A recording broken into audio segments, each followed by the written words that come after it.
जय श्री कृष्णा। हेलो दोस्तों, आपका स्वागत है हमारे चैनल भक्ति कथा संग्रह में। आज हम आपके सामने प्रस्तुत करने जा रहे हैं श्रीमद् भगवद गीता का 13वां अध्याय, जो इस प्रकार है। ओम श्री परमात्मने नमः। 13वां अध्याय। उसके उपरांत श्री कृष्ण भगवान फिर बोले, हे अर्जुन, यह शरीर क्षेत्र है ऐसे कहा जाता है, और इसको जो जानता है उसको क्षेत्रज्ञ, ऐसा उसके तत्व को जानने वाले ज्ञानी जन कहते हैं। और हे अर्जुन, तू सब क्षेत्रों में क्षेत्रज्ञ अर्थात जीवात्मा भी मेरे को ही जान, और क्षेत्रज्ञ का अर्थात विकार सहित प्रकृति का और पुरुष का जो तत्व से जानना है वह ज्ञान है, ऐसा मेरा मत है। इसलिए वह क्षेत्र जो है और जैसा है तथा जिन विकारों वाला है और जिस कारण से जो हुआ है, तथा वह क्षेत्रज्ञ भी जो है और जिस प्रभाव वाला है, वह सब संक्षेप से मेरे से सुन।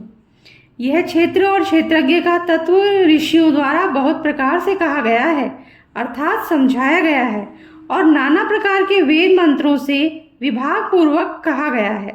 तथा अच्छी प्रकार निश्चय किए हुए युक्त युक्त ब्रह्म सूत्र के पदों द्वारा भी वैसे ही कहा गया है। हे अर्जुन,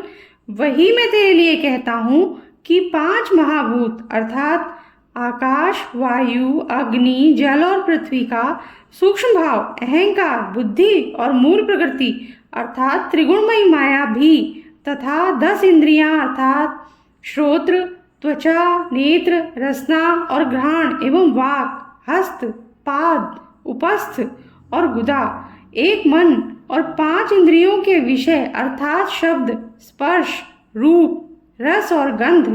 तथा इच्छा, द्वेष, सुख, दुख और स्थूल देह का पिंड एवं चेतनता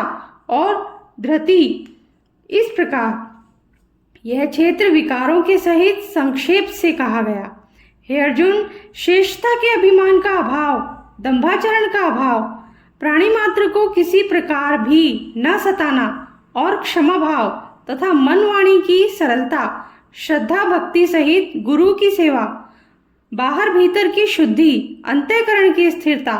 मन और इंद्रियों सहित शरीर का निग्रह, इस लोक और परलोक के संपूर्ण भोगों में आसक्ति का अभाव और अहंकार का भी अभाव, एवं जन्म, मृत्यु, जरा और रोग आदि में दुख दोषों का बारंबार विचार करना,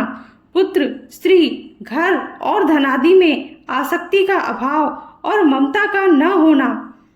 तथा प्रिय अप्रिय की प्राप्ति में सदा ही चित्त का सम रहना, अर्थात मन के अनुकूल तथा प्रतिकूल के प्राप्त होने पर हर्ष शोकादि विकारों का न होना, मुझ परमेश्वर में एक ही भाव से स्थिति रूप ध्यान योग के द्वारा अव्यभिचारिणी भक्ति तथा एकांत और शुद्ध देश में रहने का स्वभाव, और विषयासक्त मनुष्यों के समुदाय में प्रेम का न होना, तथा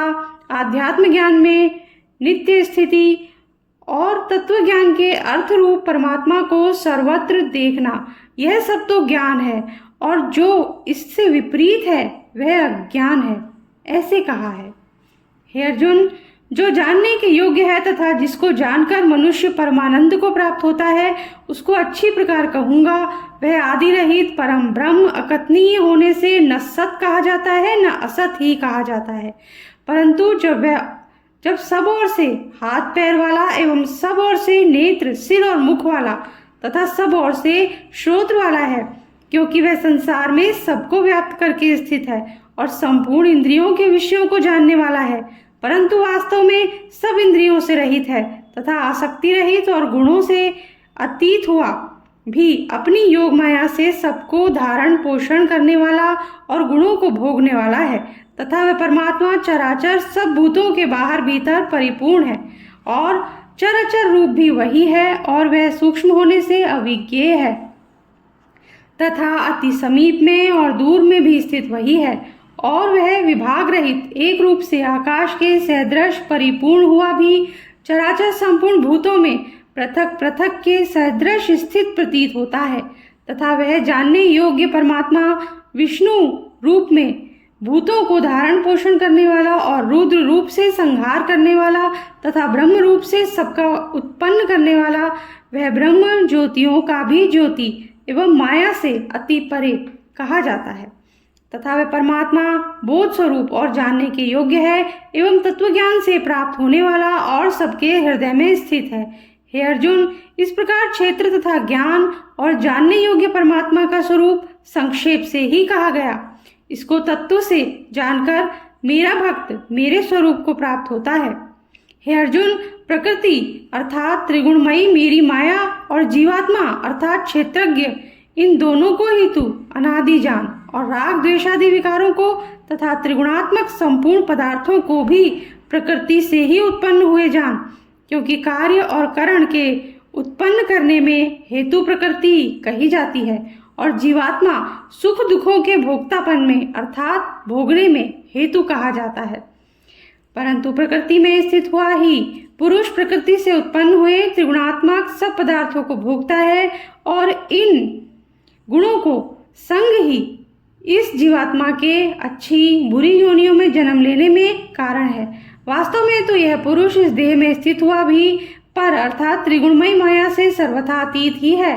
केवल साक्षी होने से उपद्रष्टा और यथार्थ सम्मति देने वाला होने से अनुमंता एवं सबको धारण करने वाला होने से भर्ता, जीव रूप से भोक्ता तथा ब्रह्मादिकों का भी स्वामी होने से महेश्वर और शुद्ध सच्चिदानंद घन होने से परमात्मा, ऐसा कहा गया है। इस प्रकार पुरुष को और गुणों के सहित प्रकृति को जो मनुष्य तत्व से जानता है वह सब प्रकार से बरतता हुआ भी फिर नहीं जन्मता है अर्थात पुनर्जन्म को प्राप्त नहीं होता है। हे अर्जुन, उस परम पुरुष परमात्मा को कितने ही मनुष्य तो शुद्ध हुई सूक्ष्म बुद्धि से ध्यान के द्वारा हृदय में देखते हैं तथा अन्य कितने ही ज्ञान योग के द्वारा देखते हैं और अपर कितने ही निष्काम कर्म योग के द्वारा देखते हैं, परंतु इनके दूसरे अर्थात मन बुद्धि वाले पुरुष वे स्वयं इस प्रकार ना जानते हुए दूसरों से अर्थात तत्व के जानने वाले पुरुषों से सुनकर ही उपासना करते हैं, अर्थात उन पुरुषों के कहने के अनुसार ही श्रद्धा सहित तत्पर हुए साधन करते हैं और वे सुनने के परायण हुए पुरुष भी मृत्यु रूप संसार सागर को निसंदेह तर जाते हैं। हे अर्जुन, यावन मात्र जो कुछ भी स्थावर जंगम वस्तु उत्पन्न होती है उस संपूर्ण को तू क्षेत्र और क्षेत्र के संयोग से ही उत्पन्न हुई जान, अर्थात प्रकृति और पुरुष के परस्पर के संबंध से ही संपूर्ण जगत की स्थिति है। वास्तव में तो संपूर्ण जगत नाशवान और क्षणभंगुर होने से अनित्य है। इस प्रकार जानकर जो पुरुष नष्ट होते हुए सब चराचर भूतों में नाश रहित परमेश्वर को समभाव से स्थित देखता है वही देखता है, क्योंकि वह पुरुष सब में समभाव से स्थित हुए परमेश्वर को समान देखता हुआ अपने द्वारा आपको नष्ट नहीं करता है, अर्थात शरीर का नाश होने से अपने आत्मा का नाश नहीं मानता है। इससे वह परम गति को प्राप्त होता है।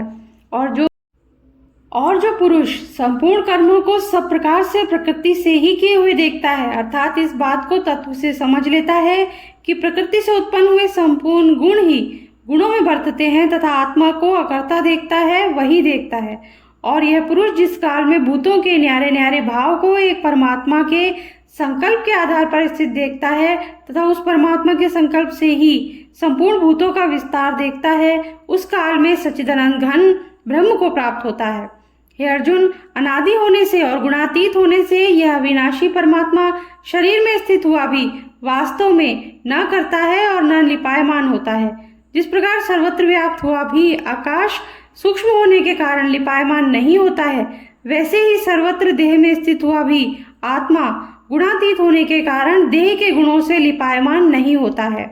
हे अर्जुन, जिस प्रकार एक ही सूर्य इस संपूर्ण ब्रह्मांड को प्रकाशित करता है, उसी प्रकार एक ही आत्मा संपूर्ण क्षेत्र को प्रकाशित करता है, अर्थात नित्य बोध स्वरूप ही एक आत्मा की ही सत्ता से संपूर्ण जड़ वर्ग प्रकाशित होता है।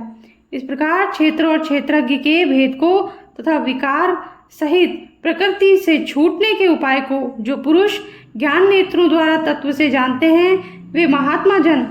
पर ब्रह्म परमात्मा को प्राप्त होते हैं। इसी के साथ 13वां अध्याय समाप्त होता है। अगर आपको पसंद आया हो तो लाइक कर दीजिए और चैनल को सब्सक्राइब कर दीजिए, बेल आइकन प्रेस कर दीजिए ताकि हमारे आगे आने वाले वीडियोस भी, आगे आने वाले